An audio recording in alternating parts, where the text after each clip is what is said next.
we heard like this loud grunt sound, like grunt growl.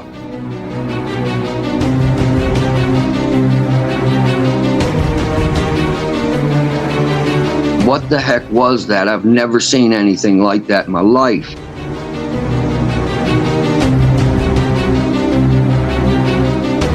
This hairy thing's looking at us through the tree. This wasn't no monkey outfit.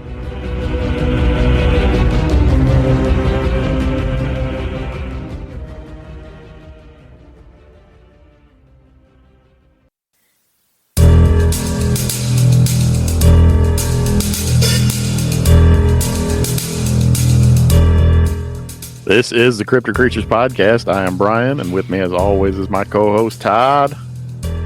You ready for our big trip to Oregon coming up? I am, man. That's all I can think about right now. We're going to get out and about. That's right. On some remote areas. Get us a Sasquatch. Looking for some Bigfoots. Finally, Brian, we're getting together in Oregon again. Finally. Last time we were there, it was a little smoky, a little crazy. You were doing your thing. I was doing my thing. There's a lot smoky. That's kind of how we met. That's how we started this show. That's how we started this show. We're going back to the origin of how this show started. To the beginning. That's right. And that's what's cool. We're going to take our first guest out, Adam. Talked to him today, actually.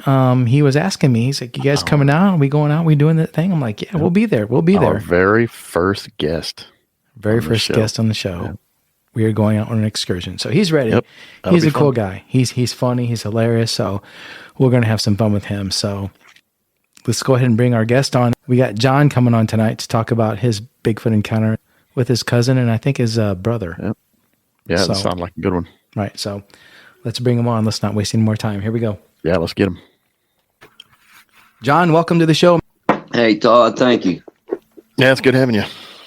Thank you. It's good talking to you, Brian. Yeah, man, we appreciate you coming on. It's been a little bit since we talked earlier, but we want to get you on here and talk about your encounter and see what's going on with that. But so you are from Pennsylvania, right? Yes, sir. Okay, and this encounter happened in Pennsylvania? Yes, sir. And how old were you when this happened? I was like around 10 or 11. Okay, and what was going on that day? What were you doing? Were you hanging out with people? It was on Easter, and we were all up at my grandmother's house, and it's really wooded up at her place. And like I was saying, she had chicken coops in the back, pear trees, apple trees. We had like raspberry, blueberry, mulberry bushes, all that up there. And so we used to just go out in the back and play around. And my great-grandmother used to have a house behind there. But when she passed, the house was just sitting there and it falling apart. So they burned it down. And my grandfather got his bucket and he filled the foundation in with dirt in case any of us were back there playing. We didn't fall down there and get hurt. So he put enough dirt in there so that we could just step up out of it. Cool. Well, there was a dying tree where the doorstep was. It still had like brown leaves and stuff on it. And we were up higher on the hill and we went to swing on a tree vine. So me and my cousin Thamer, who was probably 8 at the time, maybe 7, he and me went on this vine and we swung. And when we let go, we landed down in front of this down tree, but it was soggy mud right there. And when we hit, we slipped and fell to our butts. Well, right when we hit, we heard like this loud grunt sound, like grunt growl. And this hairy thing's looking at us through the tree. And we're both looking at each other. You could see he's scared. I'm sure he could see I was scared because we've never seen anything like this. It's looking right at us. It has eyes like us and stuff, but just hairy everywhere. Well, then it stood up. And that's when my brother and my other cousin ran to the house screaming. And me and my cousin Thamer were trying to backpedal, slipping in the mud. We weren't really getting anywhere. And he he just turned to his right and he walked up over the hill. Never even bothered us. He just grunted in that. I think what we did was we woke him up from a nap. He was laying in the end of that foundation. And by this time, we started running. And by the time we got to the back of the house, all my uncles and dad were coming out with rifles and shotguns. And they were looking around the woods and they're like, you kids are just making stuff up and da-da-da-da. And so it kept bothering me. What the heck was that? I've never seen anything like that in my life. And so every time I would go to my grandmother's, like, there'd be a cousin or two there, and I'd bring it up. And she was like, no, keep it down because you're scaring the other kids. I'm like, what do you mean? They were there. She says, you're scaring them. Well, so that just pretty much ended it. And then, like, I know for a while after that, that was probably someone running around in a monkey outfit and da-da-da. No, this wasn't no monkey outfit. I mean, to me at that age, it really looked like it was almost face to face, but it was probably about 4 or 5, maybe even 6 foot away. You know, it was just on the other side of this down tree, however wide it was. And, I mean, I knew it wasn't no mask. You could tell it wasn't a mask. But it just got pushed off as that because, again, I was scaring my other cousins who were all a little bit younger than me. And as I got older, I still questioned that, but no one would ever talk about it. And so then I figured, I started reading into things because I find out my cousin's, his mom's Indian. So he's half Indian. Well, they don't talk about that type of stuff, you know? So I was like, that's why it got pushed off all this time and put under the rug. I wasn't allowed to talk about it because they can't. So they didn't want to hear it, I guess. I don't know. But he also lived up there. So maybe he was afraid it was going to come to, I don't know. I just know that they have never spoke about it after that. So now I'm going to fast forward you to where I'm 21. And I was dirt biking. I was leading the pack. I seen something coming down the hill to the left, and I put my left hand out to tell everybody to start slowing down. And like I said, at first I thought somebody was on a dirt bike. I seen like something moving. It was dark. And when this thing got down to where the trail would have met, it leaped across it. Now this trail's as wide as a truck. And he leaped across that, well past it even. And he went down over it was a straight off cliff, rocky cliff. And there was some trees growing up out of it. I dropped my dirt bike and I'm like, come here. You could see the treetops shaking. And the first thing my friend says is, oh, that was probably a hunter in an outfit, crazy son bitch jumping down there like Rambo. I says, that wasn't no hunter. That was Harry. You didn't see that? He goes, I couldn't see what you saw. You were the lead bike. I says, I seen it clearly. I says, and how is a man going to shake them trees like that? He's like, I don't know. But I know after that first incident, when I was getting older, I started looking around because I started realizing Bigfoots. I says, that's what I saw. And I started looking for like local Bigfoot sightings, this and that. And back in like 1964, 65, the Hayes police arrested what they called a wild man because they had no name. He had no name. He didn't speak. He just growled. And from what the paper said, there was like 10 or 12 cops that had to arrest this thing to get it down to the station. They drew a picture of it, and the picture in that writing is a Bigfoot. But they released it. That's interesting. We were talking about that earlier. maybe it was a juvenile. If that was the case, I don't know that 12 or 15 guys could manhandle. And I wonder how they even caught it. That's what I want to know. I mean, how did even handcuffs fit around it? They had to have cornered it somehow. I'm sure they got trapped somehow. Yeah, and they had to do something with it. That's very interesting. I know that picture is a Bigfoot, what they drew. And if it didn't talk, I mean, a wild man would eventually know some type of word, wouldn't he? You would think. Even know. Let's go back to your first encounter. You said you were 10 years old when this happened. Is that right? Yeah, like 10, 11. Yeah. Had you ever had anything weird going on before this that might have given you a hint? What's weird is, not there that I know of, but I do know, like, when I was even younger, we used to travel around in a Winnebago, and we were in Yellowstone National Park, and we went to an RV place. And I know one night we were sitting out and we heard this. Well, now I know it's a whoop.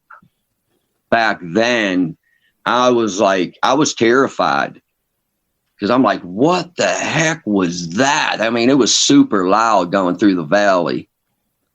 Yeah, that was I would say that would have been the first time. I didn't encounter it, but I heard something that didn't sound like any animal, well, at the time, that I would have known. Mm-hmm. Can you describe what you saw for us from head to toe, so to speak? Well, like I said, it was completely hairy, but like the cheeks weren't. The all around the eyes and the nose weren't. It had like hair around the mouth and that. But I mean, the eyes and that, I felt like I was looking at a person in a way. I mean, they're a little different, but I could smell him. It was a horrible smell. I remember I want to describe it as like someone that was stepping in horse shit or something, or it was just very foul. And smelled that smell to this day. I'd remember it. You said you were like 3 or 4 feet away from this thing? Oh yeah. Did it look more human to you than a Bigfoot or an ape-like creature, you think, then? It looked like it was like a mix. I don't know. See, that's hard to say because it looked like a person, but the hair is what throws it all off. The size of it throws it all off. The hands they look like human hands, but I want to say they almost look like an ape hand too. Like the way the inside of the hand looked when it, you know what I'm saying? Mm-hmm. Have you ever seen an ape's hand? Yep. I mean, it had that type of texture. I mean, it had fingers and everything like we did. And yeah, it just, like I said, it just turned and it walked away. It didn't want to harm us. So I don't think they're bad creatures. They don't want messed with. I'm sure if we were to cause harm to them, they're going to want to cause harm to you. That, or did he know we were little kids? Right. That's possible. Because I know they have kids. Mm-hmm. What time of day was this again? Oh, it was like morning, probably around 10 o'clock in the morning. Yeah. Mm-hmm. And then after you saw it, you guys were screaming, running away, and your other cousin was too. You said your uncles came out with shotguns pretty much right away and was seeing what was going on, or what? Yes, they did. It's kind of interesting to me. It's almost like, well, I don't know. Maybe they thought you saw a bear or something like that. I'm guessing, or maybe they knew more than you thought they knew about that. Well, I honestly think my grandmother knew because, I mean, I hate saying this the way she said it, but this is how she said it.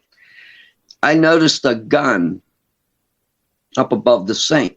I said, Grandma, whose gun is that? She says, that's mine. I says, what do you have that for? She says, because there's some guy stealing, some black guy stealing chickens out of my chicken coop. I says, did you ever have to use it? She says, oh, yeah, I shot every bullet at him one night. Called the cops. O'Reilly. Check engine light on? Take the guesswork out of your check engine light with O'Reilly Veriscan. It's free and provides a report with solutions based on over 650 million vehicle scans verified by ASE certified master technicians. And if you need help, we can recommend a shop for you. Ask for O'Reilly Veriscan today. O'Reilly Auto Parts. They didn't find any blood, nothing out there. And I'm thinking, she knew what was stealing her chickens. She just didn't want to tell us I have a hairy creature or a Bigfoot, or if she knew if that's what that was called, then I don't know. Mm-hmm. But I honestly, now, every time I think back about the time asking her about that, I was like, I'm wondering if that was a Bigfoot she was talking about.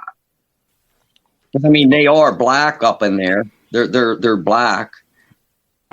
Is that the color of the one you saw? Did you say it was black or brown? I can't remember what you said. Both the one I seen like 10, 11 years later was also black. Okay. Do you think it could have been the same one? I mean, it's pretty. I wouldn't say it wasn't, because it's all them woods pretty much run together, and it was literally, I would say, a mile and a half from my grandmother's place. It was just over on another hillside. I mean, I know they can cover distance, so I wouldn't see why not. How tall do you think this creature was? I mean, I was a kid. This thing looked huge. I want to say at least 8 to 10 feet tall. I mean, he was pretty tall. That's what really terrified us. Yeah. Right. The feet were huge. Did you guys notice any footprints or anything after you saw this thing? No. And I don't think anybody really thought to look for them at that time. They were looking for a person. Right. They tried passing it off as somebody in a monkey outfit, so I wasn't scaring everybody every time I brought it up to talk about what I saw. My brother, he kind of remembers, but he says, all I remember seeing is something black. He says, and that's when I turned and ran with Kathy. That's all he can remember. He says, I'm real, because he was 3 years younger than me, so I made him around 7 or 8. So, did you tell anybody what you saw? I mean, did they ask you what was going on? In my parent wise and stuff? Yeah, when you go. I mean, they all knew. Yeah. Everybody was at my grandmother's. So my dad, my mom, my aunts and uncles, and both grandparents knew. And every cousin that was there after that. So you think this thing was taking a nap in that ravine or whatever you guys were jumping into? That's interesting. I do, because like I said, there's chicken coops, there's fruit. He had his pick. Oh, yeah. Definitely enough there to sustain him. That's probably why he was sticking around. You caught him off guard, apparently. Mm-hmm. And I wonder about there's still some cave openings up in there. So, I mean, they could be running underground through the cave system. I don't know. That's exactly what they're doing. You think so? Yeah. Yep. That's one of our theories. Yeah. If there's caves around for these things to dwell in, that's what they're doing. And that's why they're staying hidden more than not. So. Right. And I know there's a lot of I know systems my uncle, my godfather, he used to say, if you ever see a cave up over here, he says, try to leave some food there. I'm like, why? He goes, old man Mo lives there. If you don't leave him food, he gets angry. And I'm thinking, what the hell are you talking about? And now I want to go ask him about that because that just popped up. I was like, he used to talk about this. Old man Mo, he's old with long hair, And I was like, I wonder if he was trying to let me know that he knows too, without bringing up the word Bigfoot. Because again, I've been laughed at about that and made fun of. But like I was saying earlier, I'm actually laughing at them because if no one has seen God, and many of us believe in him. Many of us have seen Bigfoot, and no one wants to believe it. And it's just crazy to me. Yep, me too. These things, I believe, have been around forever, probably longer than us. They were probably one of the first creatures here before Adam and Eve, for all I know. We don't know. Yep. I love that theory, John, because I think the same thing. You take people who are really religious and believe in things that we've never seen, we may never see, only what we were told or read. But you throw Bigfoot in the mix, and they don't want to have any part of it. It's not what they were taught, not what they've grown up with, and so they don't want to believe it until they see one, like you did. So, well, I know, like when you look at the pictures of what I forget what they're called, the original, they think Bigfoots came from them, from Asia. The Gigantopithecus. Well, it kind of looks like that, except them ones have the white beardish look. You know what I mean? It's white around the mouth and stuff, but it's got the reddish hair. Mm-hmm. Right. They were supposed to be around like 1,000 years ago in Asia, and they think that. But I think they were around longer than that. They weren't using land bridges. Yeah. They were around since, I believe, Adam and Eve. I really do. Oh yeah, I believe you. Because there were other beings here before Adam and Eve. So, right. Yeah, I believe that. I think there's been a lot of bipedal, two-armed, statured creatures like ourselves that have come from the branches of evolution through the years, a lot of different variations of what we are, going back from a chimpanzee all the way up to, gorilla, Bigfoot, us. One thing that we all share in common is that, we have the same kind of features.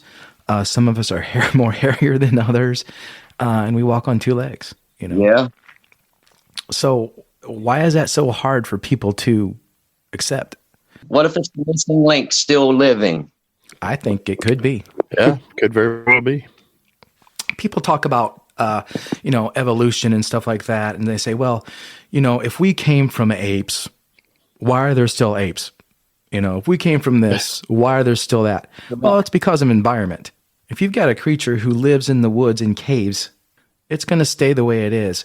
If it becomes more, if it comes out into, a more civilized area and they start working together like humans have done and building, fortresses or places to dwell, eventually over time, they'd be noticed a lot more too. Absolutely. Well, I think that's why they mainly run more at night, is because maybe, like you were saying, they run them cave systems so they could see better, because they've been using these cave systems forever, for all we know. Right. They probably got some type of night vision or some shit. They see better at night. I don't know. Well, they do. I know, like that one was sleeping, so apparently he did his night shift. He was just trying to get his sleep in for the day. Mm-hmm. Want to get a little rest in the sunshine. Yeah. He had to get out the cave. I'm getting out this cave tonight. He had enough of his Bigfoot wife, so he probably. Yeah, right. You said he was a he. You mentioned he was a he. Was there something specific about it? Well, I'm saying, I didn't know his breast. I mean, it did have a chest like a guy. Like you could see the pecs under the hair. Mm-hmm. I mean, he was pretty muscular. Gotcha. So that's why I keep saying he. I didn't notice any breast. If I would have seen breast hanging from it, I would have been a she. Right. But, yeah, it's interesting when people talk about these encounters. They will put a gender to these things. They don't just say, I saw it, I saw her, I saw him, which kind of relates to the fact that maybe they're more human than people realize. I don't know. I always wanted to try to make friends with one, or, you know what I mean? To try to communicate. But I know people keep telling me, you better be careful. And I'm like, I'm not trying to harm it. I really, I'll leave it gifts. Like I'm trying to leave it out, Nobody wants me to do that. I was like, why?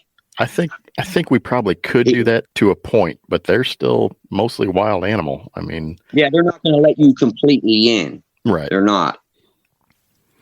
Yeah, it's weird because people say, well, it looks so much like a human, but then it has this animal body. Right. You know? Is it an animal body? Because it's not to me. Well, the furry, the hairy part It of just has hair. I mean, cavemen had hair all over too. Well, for all we know, Apparently, these are cavemen, right? I mean, Yeah, we never. I could agree with that. It's possible. and I think you're right. I think they've been around a lot longer than we have. A lot longer than people think. Yeah, and they've The adapted. only thing that bothers me is they need a dead body to examine it, and I know the government and them have had them from what was that volcanic? Mount St. Helens. I know that they have them from there, so they know what they are. Oh, Why don't you just come out with them so people can quit joking about it and not believing in them? We need to know that. Right. I think there's a lot of reasons why they don't. We've talked about this before. I think it would destroy the logging industry, for one, because you'd have definitely people heard it. You'd have people saying, "Oh, these are endangered species. You can't be cutting down their woods now." You'd probably have a lot less people going out in the woods. And then you'd have more people going in the woods with guns trying to shoot one of these things and shooting each other. Yeah, we don't want that. No. So that's just part of it. I mean, really, the thing about it is like I said, is you're growing up. When you grow up, you're kind of taught to believe certain ways. And, if you don't live in an area where Bigfoot sightings happen, or, even yourself at 11 years old still had no clue, right? What the hell a Bigfoot was. Not at all. Even though you're living in their backyard, basically, there where you're at, and your grandma knew something. But still, they don't talk about it. I mean, if I had a Bigfoot run around my yard, I'd be telling everybody. I don't care what they thought about it. I'll take as many pictures as I can. And that's the thing, too. Oh, why does it look like you took it on a potato camera? Do you know the movement? And then you're trying to hold your camera or your phone still to take a shot. I'm not on a bipod. Maybe I was on a bipod, yeah, but yeah, I just everybody complains about blurry pictures. Well, there's a lot happening at that moment. You're excited. Your adrenaline's cranking. Yeah, it's I don't know that the one sighting with the thing in the sky we were just talking about, the drone. They caught that footage of one shaking them trees and moving around. Yeah. Right. I mean, you knew that clearly wasn't a guy. It was an all black creature. Mm-hmm. Yeah, and you can't really see anything, but there's nothing that can move a tree like that. I don't even think a bear has the ability to move the size of those trees and bend those trees over. That drone video. There's a video out there for those of you who know, a recent video of a guy flying a drone, and he flies it over a group of just really dense forest. And you can see several trees you would think a tornado was whipping through there. These things were bending and bowing the tops of these trees massively. It was not wind at all. There's no way that was just wind. So you're thinking, what the hell's doing that? Bears don't do that. I don't think a bear has. You seen a glimpse of it move, though. You did see him move to the next tree. Yeah, there's some kind of movement there. A lot of people like to say, "Oh, it was probably just a bear." Bears don't walk like that upright. No. Oh. And they don't walk that long or that fast, and they don't jump like that either on two legs. Yeah. Damn it. Speaking of what you're saying about taking a blurry picture, there's something out there too. I just saw of a grizzly bear who charged a truck somewhere in Montana. The guy snapped a picture. The guy behind the vehicle snapped a picture of it. And you really can't tell it's a bear. You're looking at this thing going, what is that? And then you can finally figure out, okay, I can see the bear now. But yeah, I mean, taking a picture while you're sitting still of this thing running up to the truck, I mean, it looked blurry. It did look like a blob. So, okay. And bears are fast, so they're fast. And Bigfoot are faster, I'm sure. Yes. Yep. On that second encounter that you had, John, when you're on your dirt bike and you saw that thing, how far away do you think that one was? It was at least an 18-wheeler and a half away. So not far. That's still pretty close. Yeah, that's still pretty close. Yeah. I mean, I got a clear view of it, but like I said, them two were behind me. They only seen movement. They didn't get a clear view of what they were actually seeing. Mm-hmm.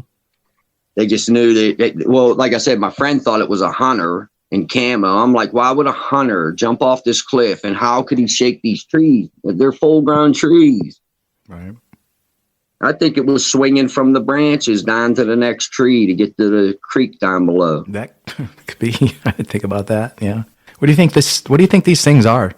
Do you think they're definitely flesh and blood, earth-dwelling creatures? Do you think there's any kind of paranormal thing to them? People say they see them kind of cloak or disappear or see lights around them. What's your theory on that part of stuff? I've noticed that. So I want to say they're more flesh and blood than anything else. But if I did see them do that, I would have to like change my thoughts and rethink everything. Right. Mm-hmm. But I've never seen them cloak or disappear or anything like that. Do you get out now and look for these things? Not as much now. I had to have a double transplant, and I'm still building up my leg strength and stuff. So okay. I'll be getting back hopefully, next season. Mm-hmm. Now I used to hunt up there when I was in my 30s and stuff. I would archery hunt up in my grandmother's woods, and I know I would like be walking through the dark, and then I'd hear something else walking, and every time I would stop, it would stop, and then I'm like, what the hell is that? And then I'd get up at my tree stand and never hear it again. Yeah. But I've never seen them I've never seen one moving around at that time, which was weird because I was like, I know they're out here. I'm eventually going to see one, and I haven't. What you're hearing is Hardie Fiber Cement Siding living up to its reputation as the siding that helps resist weather damage, no matter what Mother Nature throws its way. James Hardie knows how important a reputation is, especially when you're a home builder. That's why Hardie products withstand the elements better than wood-based siding, with styles to match their strength. Because when home builders work with us, we deliver our best so they can look their best. Protect your reputation with exterior products by James Hardie. So I don't know if it's the deer scent and they know it's a human hunting or what. I know these things got to have some type of intelligence. Oh, yeah. Because they've been evading us for a long time, and they're well aware of us. You're not going to see one unless they want you to, or you sneak up on one like it sounds like you guys did and startled it, which is kind of cool, I think. Yeah. No, I did have a friend that I met a few years back, and he was telling me about one time he was fishing. I forget where he was fishing at, but he says this massive rock hit the water next to him from the hillside. He was like, I don't know where the hell this rock came from. He says, but it was as big as my chest. And I looked at him, I says, that was from a Sasquatch. You were probably, he probably didn't want you fishing. You're in his spot or something. I says, that or he was just playing with you. And he was like, you think so? I says, come on, man, a rock that big. Can you pick that rock up? Can me and you pick that rock up and throw it? I mean, even three guys probably couldn't pick that rock up and throw it like that. And there's no other animal out there that can do that we know of. Right? So right. Mm-hmm. So that's the only other person will actually talk to me and have a decent conversation with. Other than that, people got to throw in their little quirks and da da da. Mm-hmm. So again, I laugh at them because apparently they don't get out enough. Right. They're closed-minded. They're just closed-minded is all it is. I mean, you just have to have an open mind in this world because people don't know what's out there. We don't even know what's all in our ocean. No, we don't. That's true. We don't. Yep. When Brian and I started this, we really thought we had a grasp on things and we thought we had answers, but the more and more we do this, the more confused, it can get. And the more you question things. Yeah. The more you realize there are closer than you think. And I don't know if there's ever going to be a day. I want to think there's going to be a day where, somebody gets a body and takes it to science and they say, okay, we got it. But I think the government's going to step in before that would even happen. Even if someone showed up with a body on a slab and said, hey, here you go. I think it'd get, and it's probably happened before, and I think it'd get hushed up real quick and privatized by the government like it always does. And that's what's sad. Yeah.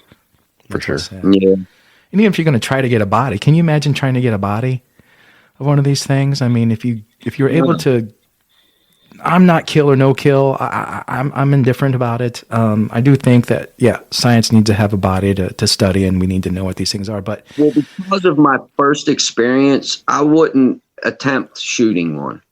Like I said, it didn't want to harm us. So I don't think they're like that unless you're invading something or threatening them in some way. I mean, maybe if I walk through the woods with a gun, they're going to know that I'm dangerous. So they're going to either avoid me or, who knows? Yeah, they don't like guns. I've heard that. They definitely know what guns are. They've been around long enough. They know what they are. They do know. Well, John, we appreciate you coming and telling your stories, man. No problem. It's good talking with you, Todd and Brian. Yeah, it was fun. We appreciate it. Glad you reached out to me. Yeah, we are too. That's a really interesting encounter for sure. Yep. Yeah. Well, if you see anything else out there, right. If you're out there running around, eventually you get out, you run into something, get a hold of us. Let us know what's going on, man. Yeah, make a speedy recovery there so you can get back out. Yep. For sure. I'll send you a message. Sounds good, man. All right. You take care. Good talking to you again, man. Hey, John, good talking to you, man. All right, Brian. All right, Todd, you have a great day. You think they woke that thing up or what?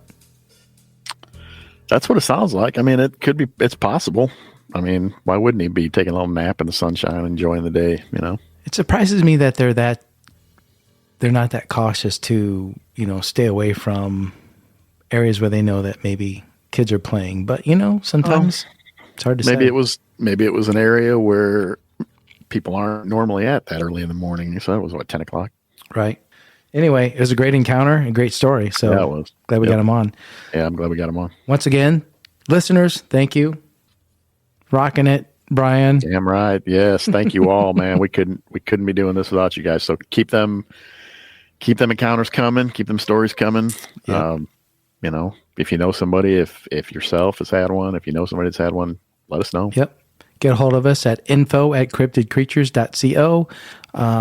Join our group, Twitter, Instagram, YouTube, whatever you want to do. We're everywhere. So we're everywhere you want to be. That's right. It's been fun, man. So yep. Take care, man. I'll see you in Oregon. See you in Oregon. Till next time. Yep. Peace. See ya.